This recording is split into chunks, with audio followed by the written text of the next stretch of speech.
Let me take you into the future, a future that might be closer than we think. Imagine this. You wake up in the morning, there's no need to reach for your phone. You just think about to check your message and they appear right in front of your eyes. You meet a friend, but you don't speak a single word. Instead, thoughts flow naturally between you, just like a conversation, but silent. No voice, no sound, pure connection. Now imagine the opposite. Somewhere, someone can hear your thoughts without your permission. Someone can rewrite your memories, control your emotions, or even influence your decisions without you knowing.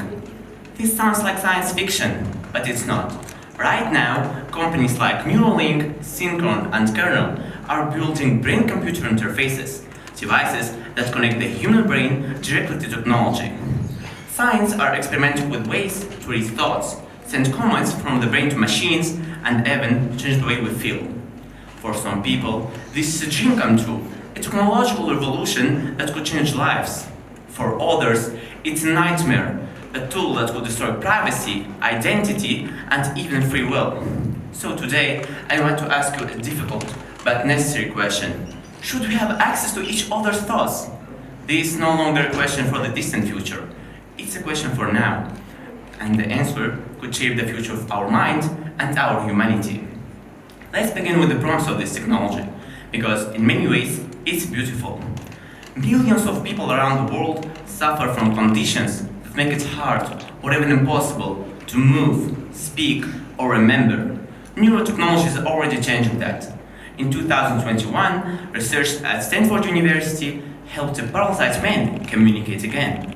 Simply by imagining that he was writing letters with his hand, a computer reads his brain signals and turns them into words on a screen. No voice, no typing, just thought. For people who have lost movement due to strokes or injury, are slowly regaining control of their bodies, thanks to brain implants that reconnect lost pathways. And one woman who hadn't been able to lift her arm for years was finally able to hold a coffee cup. And in the world of mental health, a patient suffering from deep and treatable depression found relief not through medication or therapy, but by stimulating a tiny region in her brain with a gentle electric pulse, the sadness lifted. For her, neurotechnology means something very simple, a reason to live again. They are not just machines, they are miracles. For people with disabilities, neurotech offers a second chance at life.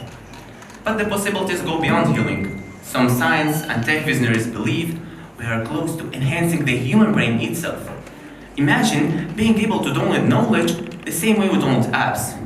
Instead of spending years learning a language, you could upload Spanish or Mandarin directly into your brain. Instead of practicing the piano for months, you would instantly know how to play. This sounds impossible, but experiments have already begun. Science are exploring ways to improve memory, increase attention, and even boost IQ. The founder of Neuralink believes we may one day communicate not with words or text, but with pure thoughts. Mind to mind, like telepathy. No more misunderstandings, no more miscommunication. We would finally feel what others feel and think what they think. It sounds amazing, and yet with such power comes a deep sense of fear, because if our thoughts can be shared, they can also be stolen. Right now, our thoughts are private. We can have secrets, we can feel things without anyone else knowing. But if this technology can read the brain, this thought might become public. Our more personal feelings, our hopes, our doubts, our fears could become data, just like our clicks, our likes, and our Google searches. A study published in Nature Neuroscience in 2023 showed that artificial intelligence could already begin turning brain activity into text. This means that our brain waves, the signals that fire when we think, could soon be translated into actual words. If that's possible, who gets access to those words? Could governments read people's minds to the dangerous thoughts? Could companies set ads directly into your brain? Imagine walking past a store and suddenly craving something you don't even like, just because someone implanted the idea. It's not just a loss of privacy, it's a loss of control, and it gets worse. If your brain can send data out, it can also receive data in.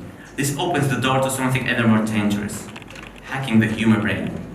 In 2013, researchers at MIT implanted false memories into our minds. They used light to activate certain neurons, and the mice suddenly remembered being shocked in a place they had never actually been. This memory wasn't real, it was created. If you can do that in a mice, what happens when you try it in humans? Imagine waking up and remembering something that never happened, or worse, forgetting something real. What if someone ears your knowledge of language or your memory of a loved one? What if someone made you to believe that you committed a crime or fell in love with someone you had never met? This isn't science fiction anymore, it's science in progress. And there's the question of identity. If a machine can change the way you feel, are still you? Think about it. Even today, algorithms on social media influence our decisions. What we see affects how we feel, even without us realizing it. But neurotechnology can do that more directly. In 2019, science used implants to control a person's emotions. With just a signal, it could make someone feel calm, anxious, or even joyful. The military is testing similar methods to keep soldiers awake for days during missions. But if someone can force you to stay awake or feel a certain way, what happens to your free will? Could governments control protests not with violence, but with brainwaves? Could companies make their workers feel motivated all the time, even when they're exhausted? If machines control our emotions, do we still have a choice? There's also a social problem we must face. Like all expensive technologies, brain-computer interfaces may not be equally available. What happens if only the rich can afford brain upgrades? Students from wealthy families could upload knowledge and pass exams easily. Workers with better memory implants might get the best jobs, and people who can't or choose not to upgrade might be left behind. We could create a new kind of inequality, not between poor and rich, but between enhanced and not enhanced people. And in that world, intelligence wouldn't be something we build through effort. It will be something we buy. So, what can we do? First, we need laws to protect mental privacy. Just like we protect our personal data online, we must protect the most private space we have, our minds. Second, we need ethical rules. Science, governments, and human rights organizations must work together to set clear boundaries before this technology spreads too far. And finally, we need public awareness.